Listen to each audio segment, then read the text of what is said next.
Hello, friends. Welcome to Buddy Time Podcast. I am Sin. Each week, me and my two buddies, Victor and Name, we gather to discuss and share our thoughts on different topics that relate to young adults in Thailand. You'll hear interesting real life stories and experiences that may inspire you and enrich your life. So, join us for some chats.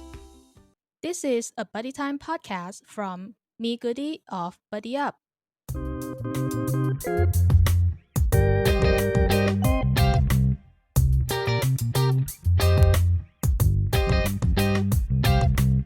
Welcome back to Buddy Time Podcast. I'm Sin.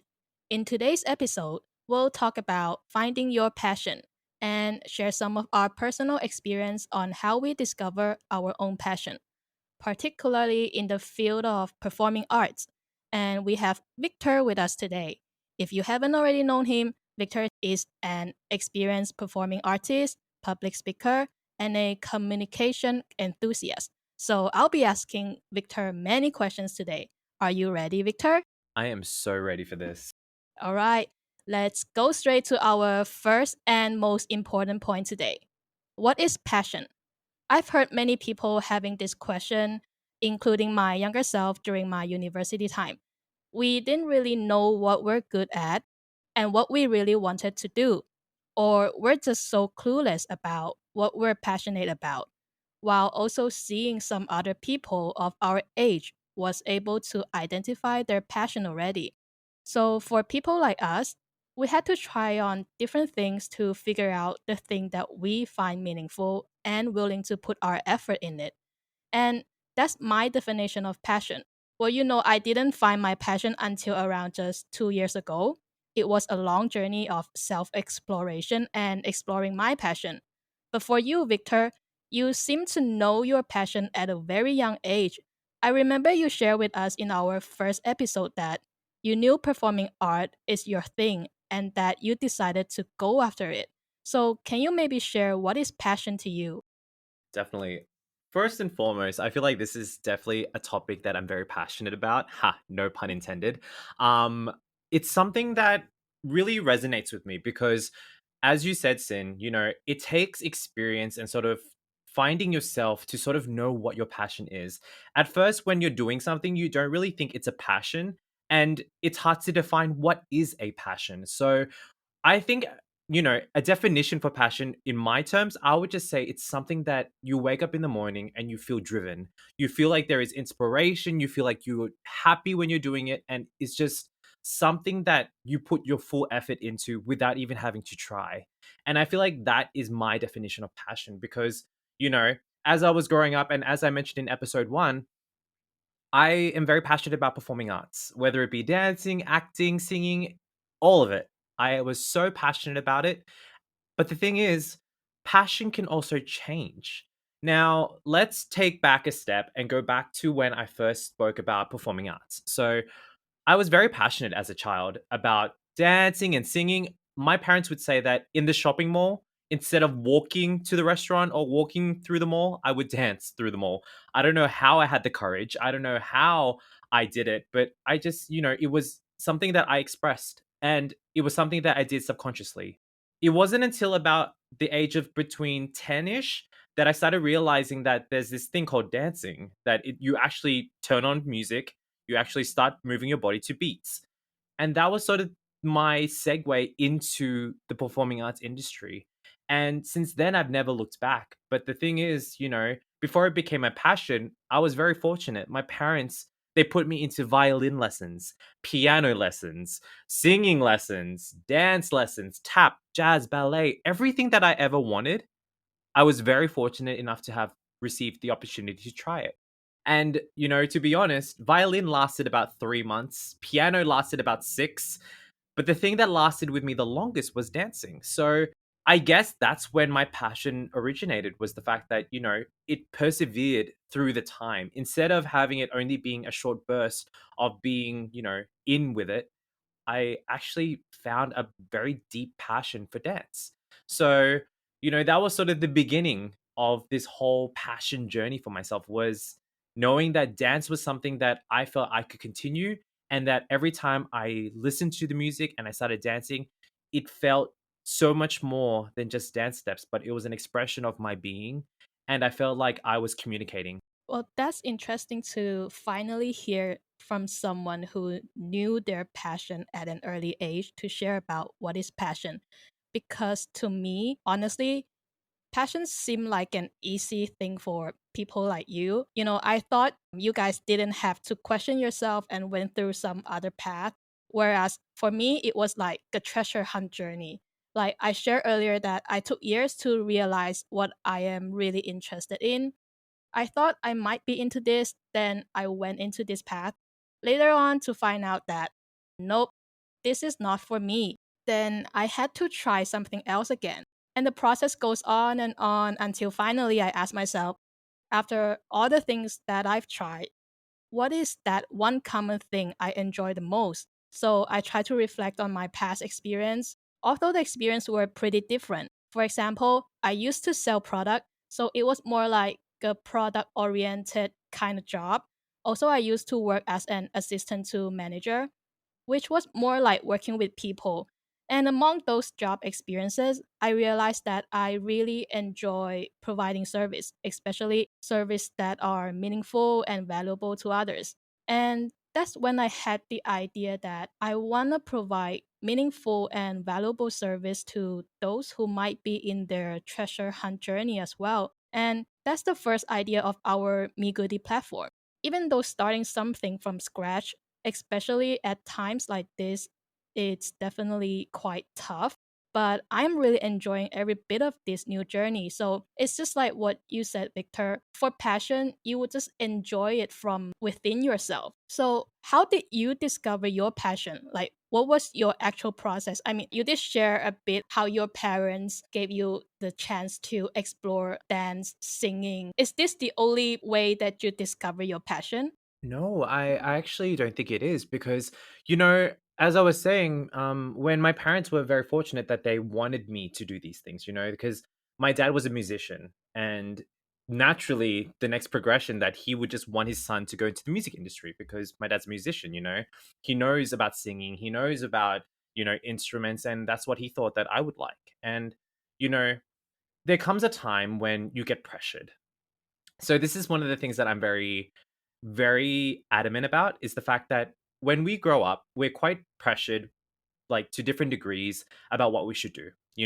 Naturally, our parents only want what's best for us, whether it be any work or whether it be anything that we want to do as a hobby, a job, etc. But the thing is, with singing and musical instruments, I felt pressured. I couldn't spawn my passion for that, even though I could maybe have gone down that road. But because I felt pressured, that I felt, oh, Thai people would say "gotdan," and that literally was the feeling that I had, was that my dad was sort of harking on me to practice singing and practice my musical instruments, and I better be in tune. And it didn't allow me to enjoy it. But with dance, my parents not being from a dance background, they gave me full authority to do what I wanted to do. And I think that's where it came from, really. I'm the type of person who doesn't like to be bankap or controlled or forced to do something. It's not a great personality to have, but it's also something that made me really feel that, the moment that I have freedom and independence in doing something, I really, really enjoy it because there's not going to be someone criticizing me or someone going to, you know, make me change the way that I'm feeling about it, because that's what it is. Performing arts in general is all about feeling, really. It's not about just analyzing the steps and copying the steps and then churning out a dance. It's about feeling. It's about what is happening inside your body and the way you react to the music. That's my definition of it anyway. So that's why I felt dance was something that I was in control of. I wanted to do it. I thrived on it. I was like, this is my thing. And back to the steps that you were saying, I think it came with experience, life experience. The fact that dance was so much more than just a hobby for me. As I mentioned before, I was an introvert back in the day. Back when I was in Australia, I was so introverted, did not speak to anyone. I wouldn't even be able to carry a conversation with anyone.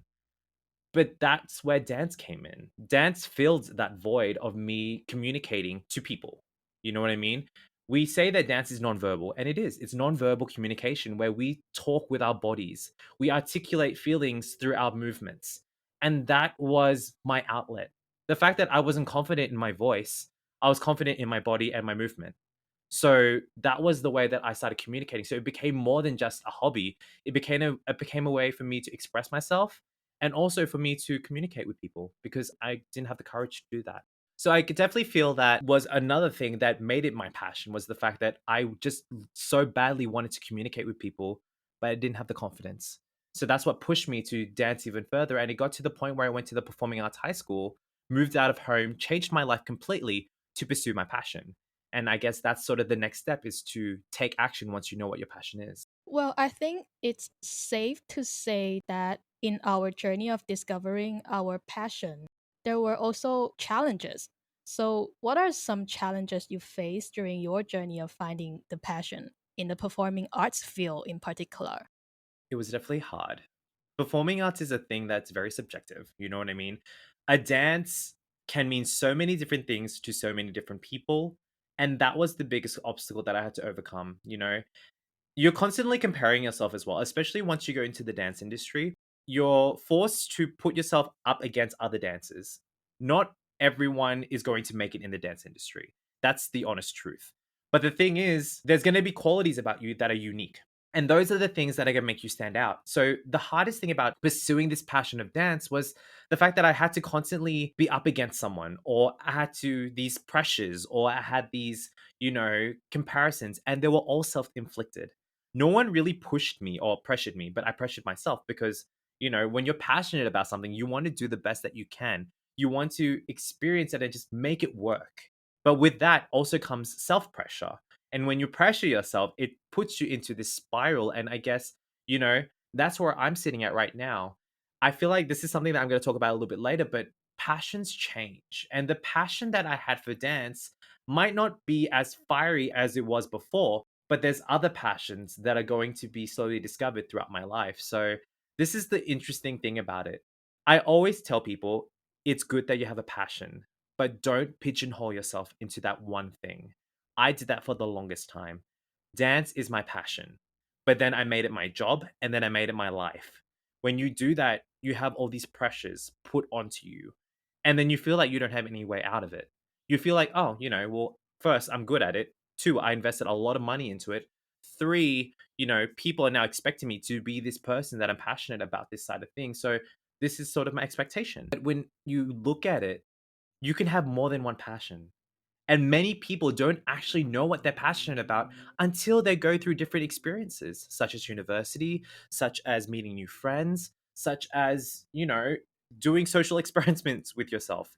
I'm going to be honest, this platform that you've created, Sin, has definitely showed my passion for speaking and for sort of talking about my experiences and sharing that with people. I would have never sort of found this passion to inspire people if it wasn't for you. And that is just a testimony to seeing that, no matter what you see in life, no matter what opportunities you get, you should always take them. I will go into this a little bit later because I have a very interesting metaphor that I want to share with you. But before I go more than this, let's move on to another question. Yeah. Well, you brought a new perspective to me, which is you said that passion can change, or you don't really need to have just only one passion. And that is something I've never actually thought of. I always thought that passion is just one passion. And I think you really make a lot of sense by saying you can actually have more than one passion. And as you get more experience, you can have more passion. And I think this is something that I will have to go back and think again. This is really interesting. Thank you for bringing that up. So, with all the challenges that you mentioned, how did you overcome those obstacles? Honestly, it was the people. I'm a very people person. A lot of my experiences, I always gravitate with energies and I gravitate to people. And that's sort of the thing that made me overcome a lot of stuff. When you're going through doubts, and especially when it's internal, having someone as a friend, as a partner, as a family member, having that person to sort of just talk to really alleviates a lot of stress that you hold up in yourself. When you're passionate about something, you want it to work. You want it to be something that you could progress and you can be, you can achieve something from it. But with that, you also put pressures on yourself. And most of the time, you don't really want to talk to anyone about it. But honestly, the biggest thing that I found out is that having a support system is so important, and talking about your feelings, and even if it's a little thing, having a person to listen to you is so good for your mental health. It's so good for your passion. And you also might get perspective in different views. This is so important. I can't stress to you the importance of having people around you, whether it be only one or two people, whether it be one person, whether it be your cat or your dog, having someone who's there to listen to you and let you take things out of your body and put it out there is something that is so relieving, and it makes you feel that you could just keep on pushing. Because a lot of the times, if you're by yourself, you pigeonhole yourself. You're like, okay, I have to go through this myself. But there are people outside here waiting to help you. You just need to ask for it. A lot of people think that asking for help or speaking is weakness. And I think it is completely not true. I think it's actually your strength that you seek help. I think it is a strength that you want to talk about your feelings and talk about your anxieties and talk about your stresses. It takes a real person who has courage to sort of admit to it, put it out there, and make a change. So never think that you relying on someone is a weakness. If you have the courage to talk to someone, if you have the courage to talk about it, that is your strength and that is your courage. So to alleviate, those obstacles, I would have my friendship groups. It would be my high school friends, it would be my dancing friends, it would be my coaches, my dance teachers, my mentors, my pupils who dance with me. Everyone was a source for me to keep me on this track. So yeah, I think people is a very important thing. I agree with that so much, especially about being brave enough to seek help, to share what's on your mind with people that you trust, and the kind of support that they can give you. Sometimes it might not be an obvious support, but then by sharing what you have in mind, I think it's probably one of the first step into taking the actual action. So, do you find yourself doubting about your passion in performing arts throughout these years? And what makes you question yourself? 150,000% I doubt myself. I don't know how to say it, It's one of those things. It's not only performing arts. It's everything in our lives. We always doubt ourselves because I don't know what it is. It's programmed into our society that we should always not be confident about what we do and just sort of like shy away from opportunities and stuff. Of course I doubt myself, and it happened a lot. It happened a lot, and it was all self-imposed. Sometimes there was external sources that would make me doubt myself, but a lot of it was due to myself, that I would think I wasn't good enough. I would think that I'm not worth to do this. I shouldn't pursue this. I'm not meant for this.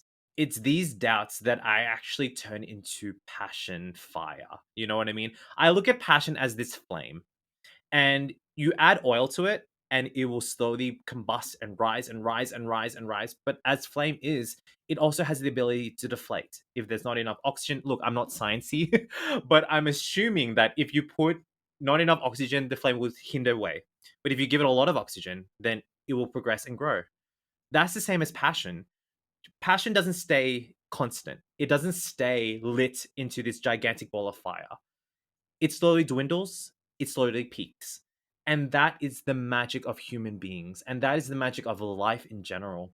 You should never only aim to get bigger and bigger and bigger and bigger, because you're never going to appreciate where you are. When you have those down moments, it really puts into the perspective of why you're doing it. You know what I mean? When you doubt yourself, you ask the big question, why am I doing this? And that is the motivation that's going to get you to the next level. There was a point in my life where after I finished my full time dance course at Brent Street, I thought, you know what? Everyone who graduates from Brent Street goes on to doing amazing things. And I'm going to be that dancer. I'm going to be booking gigs and booking jobs, and I cannot wait. I graduated from there, and then I started auditioning with this full mentality that, oh, I'm ready. I'm a dancer. Let's go. I didn't book a job for 2 years. That was the deepest plunge of my passion for dance, because I was like, am I not good enough? Why am I not booking these jobs? Why are these people getting it and I'm not getting it? Is it because of me? Is it all these negative thoughts came into my head, and I started doubting myself. And to the point, I was like, you know what? I'm not going to dance anymore. I'm going to do something else. And then an audition for The King and I, a musical came, and I was like, you know what? Let's give it a go. What's the worst that could happen? And then I auditioned and I got the job. And that was my first big gig. And it was an Australian tour. So I got to go to Melbourne, Brisbane, Sydney, tour with this amazing cast, get to dance at the Sydney Opera House. Like, what? It was this experience that literally just put into perspective all that hard work that I put in. It literally made me flash back at the times where I was like, I'm going to give up. And when I got this job, did it validate me? Yes. But it also made me realize that it's a good thing I didn't give up. It's a good thing that I stay passionate because there's gonna be something and I gotta keep disciplined. And after that, I had this mentality that I'm not gonna give up. I'm not gonna take myself back to that dark place where I was just like doubting myself. It's not because of that. There are so many factors why you don't get a job. This is not only for performing arts, but in life in general. If you don't get a job, there could be minute factors that you don't have to analyze and be like, oh, it's because of this, and this. It might just be because it's not the right job for you, or it might not be the right place or the right time. But you got to stay passionate about it. Especially if you call it your flame, then you have to stay passionate about it. And then after that, after the musical, I then went to another thing where I went to, as a friend with my other friend who was auditioning for a cruise ship. I didn't think I was going to get in. I was just like, yeah, let's free dance class. Why not? I got cut down out of 300 dances. I got cut down to the last 10. And then after that, they were like, congratulations, you're the top 10 of like this Sydney tour, but you're not guaranteed a job. And all of us looked at each other. We're like, we danced for like 6 hours, and you're telling me you're not guaranteed for a job? But then a month after that, they gave me a call and were like, Victor, we want you on this ship. And I was like, okay, cool. I got a job. And they were like, you're going to Europe. I'm like, what? You're going to Europe for 6 months. I'm like, cool. But first, you have to go to America and train there for 2 months. And then after that, you're going to go for Europe for 6 months. I was like, what? And at the time, I was working at Zara as a visual merchandiser, like not knowing what is happening next. And I was like, guys, I'm so sorry. I need to quit my job. I need to sell my property. I'm going. You know what I mean? And that honestly was the best experience of my life. This cruise ship for Norwegian Cruise Lines was the best experience of my life. I never thought my dance could take me to Europe. I got to go to Barcelona. I got to go to Venice, Istanbul, Mykonos, like all these beautiful cities that you dream of, and get to see the Colosseum. And oh, I just could go on days and days. But the thing is that I never thought it would take me there, but my passion got me to experience the world. And that's when I found out that it made me really appreciate that. Thank God, Victor, that you pushed and you fought and you didn't give up on your passion.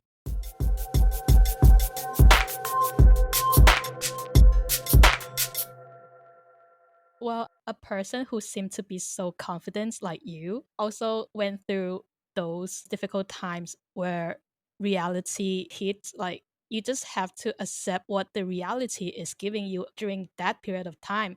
But you're so right about don't give up just yet, because that might just be what's happening in that period. But it doesn't mean that this situation will last forever. And you get to travel around the world while doing something that you enjoy so much. I think that's one of the best opportunities that one could get in a lifetime, right? So, how did you believe yourself again?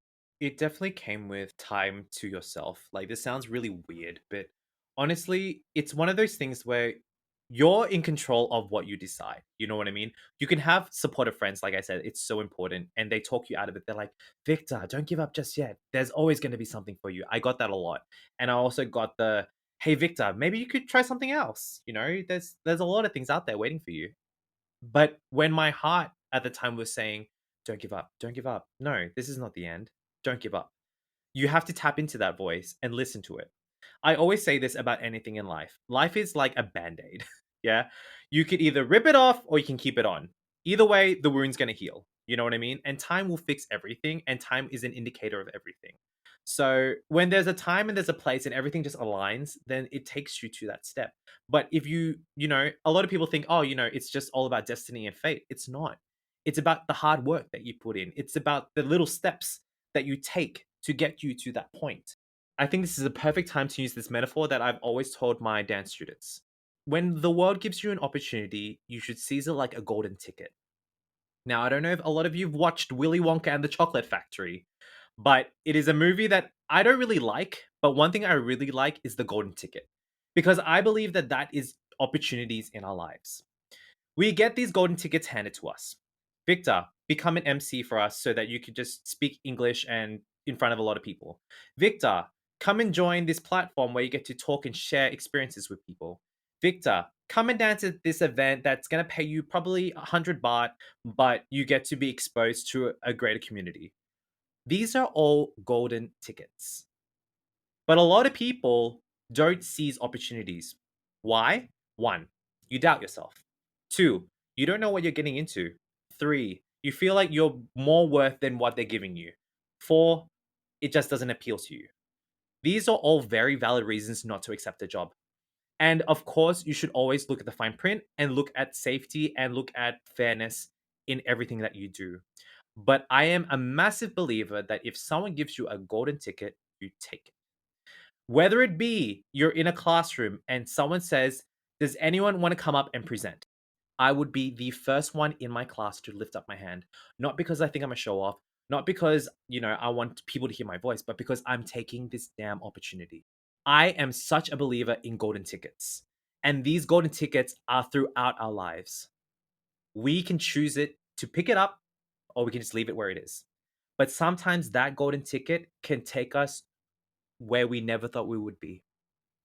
And that's exactly why I am such a believer in the fact that if opportunity presents itself, read it carefully. If it's a good opportunity, or even if it's a small opportunity, but it sees no risk and it is fair to you, take it. No matter how small, no matter how big, it's gonna take you somewhere else. And it's because of this reason that this Victor is sitting in front of you today sharing this with you.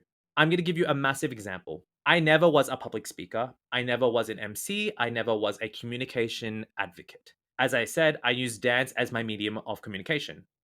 But during my bachelor's degree at Rungsit University, they saw Victor, a kid from Australia who speaks great English and has a very bubbly and vivacious personality. Let's use him as an MC.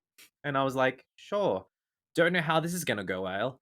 And then I started my first job and I was like, blah, blah, blah, blah. I made up so many mistakes. I made up so many words. I panicked. I stressed. I sweated. It was a massive failure. But my professor was like, you know what? It's okay. It was your first job. There's going to be plenty more. And this was in my first year. As the 4 years progressed, I kept being used as MC, MC, MC, MC, MC. Little jobs, big jobs, medium jobs. Until my fourth year, I was the MC for the Sun Games, which is a culmination of 53 universities coming to compete at Rungsit University as the host of the games. And every year it would change. This was probably one of my biggest events. And then after that, I got an opportunity to represent Thailand in a speech competition for world youth leaders. This would not have happened if I didn't seize that public speaking opportunity when I first received it, because I would never have had faith in myself and I would never have built the repertoire and the confidence and the skills to be a public speaker. So, this is why I urge everyone, no matter how strange, no matter how small it is, take that golden ticket. You know what? I think one of the reasons why I'm so attracted to you, Victor, is your positive energy. Well, of course, and many other amazing qualities of you too. But I just love how confident you are and how you can always try to look at the good side of things. And I really love your metaphor, the golden tickets. I think it sounds much, much more interesting and exciting comparing to saying opportunities. It's like you're seeing our life challenges like a real life game. And in this game, you're gonna go through different stage, and in order for you to pass to the next stage, you're gonna need these golden tickets that different people give to you, and it's up to you whether you want to take it or not. I really like that metaphor. This is also what I'm always trying to do as well, to stay positive. Also, no matter how difficult things could be, just believe in yourself, believe that you will go through it. Just believe and work on it with a good mindset. Everything will work out eventually at its most natural way. So, since Victor, you had many experience in performing arts field, both in other countries and now in Thailand, can you maybe share what's your thought about this industry? Is there any difference between working in Thailand and other countries? Oh no, this is gonna get controversial. Honestly, dance to me, or let's just talk about performing arts in general. I'm still very new to the Thai industry because I've only really started working in the performing arts industry in Thailand for about 3 years. 3 years may seem a lot to a lot of people, but it's actually it's like an infant in industry years. You know what I mean? Whereas in comparison to Australia, I was in that industry for about 10 to 15 years. So being in an industry for an extended amount of time doesn't mean that you're the best or you're a professional or you're an expert. There's always room to grow and learn. And the biggest thing that I found coming to the industry in Thailand is the fact that, if I dare say it, it's about who you know. And I'm going to be completely honest about this because in Australia, it is quite similar that you need to know certain people to get you through life, but they judge you off purely your skills. You are a blank slate to them. They like you, they take you. If they don't like you, well, then next audition. But in Thailand, you might be super talented, but you might not get discovered or you might not get opportunities because you don't know the person who's looking for a choreographer. For an example, I have a lot of friends who are brilliant, probably some of the best dancers I've seen in this entire industry that I've been in, but they don't get opportunities to work, to create pieces of work because they don't know the right people. And this what kills me the most. I'm very fortunate that I made connections whilst in Thailand. Sort of my first class in Thailand was at Studio Zoom, and that is the studio I'm now teaching at. And people who teach at Studio Zoom, these are my friends, these are my colleagues who have these vast connections. You know what I mean? And it was through me sort of like dancing and sort of learning about myself and learning about my craft in Thailand that I got these opportunities to be an assistant choreographer, to be an assistant in the production, to be a choreographer, to be a dancer of the event. I'm so blessed and so honored to have had these opportunities, that I never thought I would receive. I didn't know who Thao Natapon was when I first came to Thailand, but that was my first gig. I got to do a dance with her, and now knowing that she's like one of the top actresses in Thailand who played Naki, I'm like, what? I didn't even know that. But it was all because I was with the right people, and a person who's a mentor and a very close friend of mine is PK. And PK is a person who is very well known in the industry, and she has opened doors for so many people, and she's one of the best choreographers that I know. And it's because of her sort of like meta and the fact that she gave me that opportunity that I was able to get that job and see all these amazing opportunities. But that is one of the things that I feel like, if I were to compare between Australian industry and Thailand industry, it's really about the connections that you formulate. Like I said before, dance is very subjective, and performing arts in general is very subjective. You might look at this person and think, wow, they're an amazing dancer. But another person might look at you and be like, you're subpar. You know what I mean? There's so many different fluctuating things. So the thing that I always say to anyone who wants to pursue a career in performing arts is, you have to build your self confidence, because that is going to be your armor. I look at dance auditions as a battleground. It sounds very bloody and very like scary, but it is. You go to classes to learn steps, you build up your musicality, you build up your repertoire, you build up your steps and choreography lingo through classes, and that's sort of like your armor and your barrier. But to protect the most fragile part is your heart, you have to build a armor around that, and that's confidence. And that's telling yourself that you're good enough. And that's telling yourself that, okay, if I don't get this job, it's fine.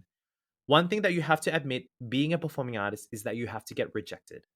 I have been rejected more than 100 times, but I still come back hungrier than ever because I want a job. You know what I mean? There's some people who get rejected 100 times and they're like, I'm done. I'm going to go do A, B, and C. And that's okay. I'm not saying that that's not okay. That is okay. But if you really feel it in your bones and you feel like this is my passion, then push it to the limit. See how far you can go. Honestly, the sky is the limit as long as you're confident and you trust in yourself. And that really comes from experience. And you know what, Sin? I feel like something that I want to share with everyone right now is the fact that today's talk was about passion and performing arts. And there are two things that I'm so passionate about and I love to death. But it comes to a time right now where I'm in my dancing career and I feel like I've done a lot with my dance. And do I still have passion for it? Yes. When I teach and I see my students grow, I see their confidence bloom, I see them develop and get jobs, that is happiness to me.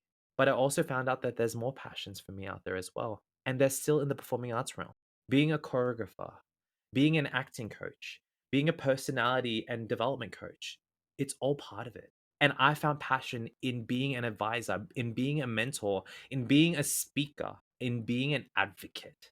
These are my passions right now. It's not just to be a dancer or on the other spectrum, but the behind the scenes, that has become a passion for me as well. Absolutely agree with you about how knowing the right people, the right connection, it's so crucial in the Asian countries. And of course, that includes Thailand. So, do you think this is the difficulties one might have to face in this industry, or is there any other harder difficulties that you would have to overcome in this industry? I think it is one of the biggest obstacles is sort of like it all comes down to nature of any industry, you know. You could be in the hospitality industry, you could be in the service industry, you could be in the, advertising agency industry. You could be in so many different industries, but there comes a time where things get toxic. And what I mean by toxic is not that you spike someone's drink and you drink it then you die. No. Toxic is the nature of what is happening around you and it decreases your energy. There's people in every industry that are going to bring you down or pull you in a certain direction that is so far from who you truly are. And this is probably one of the biggest obstacles you're going to face, regardless of what industry you're in. But in the performing arts industry, being a place where people are quite sensitive and people are very expressive and very emotional because that's their job. It's our job to put our emotions into a point where people can see it and feel it. You know what I mean? I'm used to smiling and being happy and showing sadness more so, and I actually have to feel it to make the audience believe that I'm actually sad. And by doing this, it makes us naturally very emotional creatures.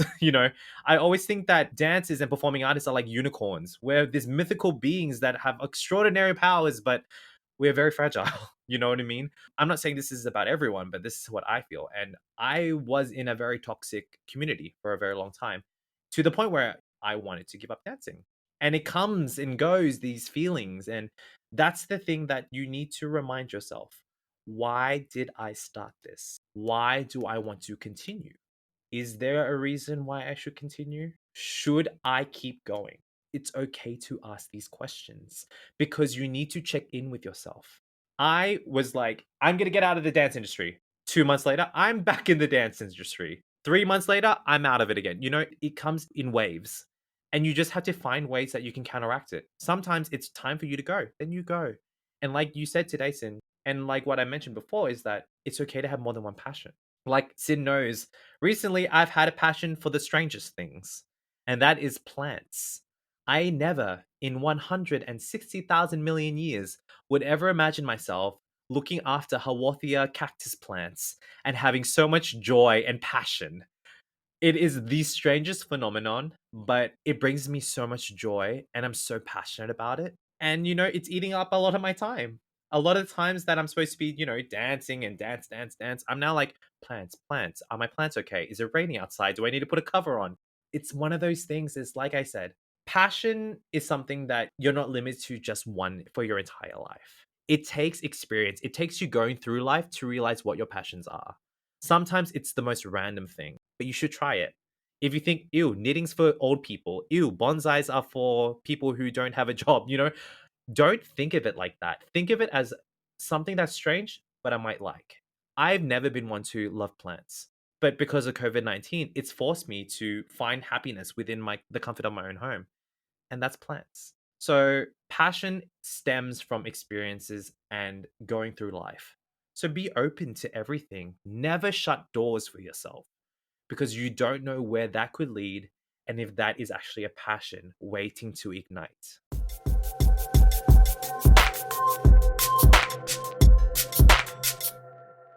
You're so right about in every industry, there are always some obstacles that we have to face. So, with all that you share in the performing arts industry, what are some most interesting parts about working in this industry then? Performing art, it's your passion. That's why You always want to come back to it, even though you went off for a while. You can't really let go of your passion. So you will have to come back. But apart from that, what is some most interesting parts about working in this industry that keeps you coming back to it? You know what, Sin? It actually comes back to a word that I said to my mom that I don't actually remember me saying it, but my mom told me that when I was very, very young, I wanted to be a doctor. The words that I said to her was, I want to save people. I want to help people. I want to make sure that people don't feel pain. And at the time, I definitely thought of it in a literal sense. I was like, oh, I probably wanted to be a doctor and just, be medical assistants and like help everyone get better and heal from these illnesses. But now that I'm 28 and I look back on those words, I realize that I finally know what my passion is. It's to help people. It's literally back to the words that I said to my mum when I was a little child. I want to help people. I want people to feel happiness and not pain. And what does that radiate from? When I dance and I see people smile and they escape their hardships for even 1 hour or 10 minutes or 5 minutes of a dance. Some of my students said to me when I was teaching online only a few weeks ago, they were like, Teacher Victor, like, thank you so much for having this class. The routine was quite difficult for me, but honestly, it felt so good to just leave reality and forget about the hard day's work that I had to do and just have fun and be around your energy. And it was that literally is like the oxygen that made my passion was like, oh, it's growing because it's that. It's literally seeing someone getting benefits and feeling good and letting go and feeling happiness that makes my passion grow. That's why I can't leave it. That's why dance will forever be in my blood as long as I still bring happiness and help people. And that's why I'm so attracted to this platform. And I'm so attracted to people who bring positive energy, is because it helps. When the world is all but black and negative, sometimes it needs one person to bring that shade of light that could just make your life a lot better. And that is purely the essence of why I dance to this day, is to bring happiness, is to make other people enjoy and forget about their hardships. Because that was my goal ever since I spoke those words to my mom. So my passion isn't dance or performing arts, but it's to help people. See, these are the qualities that makes you so attractive, Victor. So if any one of you are looking for a super supportive mentor or dance teacher or even just a friend, reach out to Victor, but maybe not in a very creepy way. Anyways, so do you have any more advice for those who might be considering of getting into this industry in Thailand? Yes, I would just say I think the biggest thing that's going to make you stand out is the fact that you need to believe in yourself and you need to start feeling it more than just steps. Like I really want to talk from a dance perspective. A lot of students that I teach nowadays, they are doing it for various reasons. Some of them are doing it for TikTok. Some of them are doing it to be the next K-pop star. Some of them are doing it to express themselves, and some of them are just doing it because their friends are doing it. No matter what your reason is, they're all valid. Enjoy it. As long as you enjoy it, as long as you have fun and you realize that you're improving and that you're giving it all your effort and you're just enjoying it, that's enough reason for you to keep pursuing it. My dad said these words. He never asks me, Victor, are you tired? He always asks me, Look mi kwam suk mai? Are you happy? Do you feel fulfilled? And that is the question that he really wants to know, because that is what really does matter, is are you feeling happy about what you're doing? Do you have joy from it? Not about if you're tired or not, because no matter what career or what industry or what passion you have, it's going to take effort, it's going to take work, it's going to make you tired.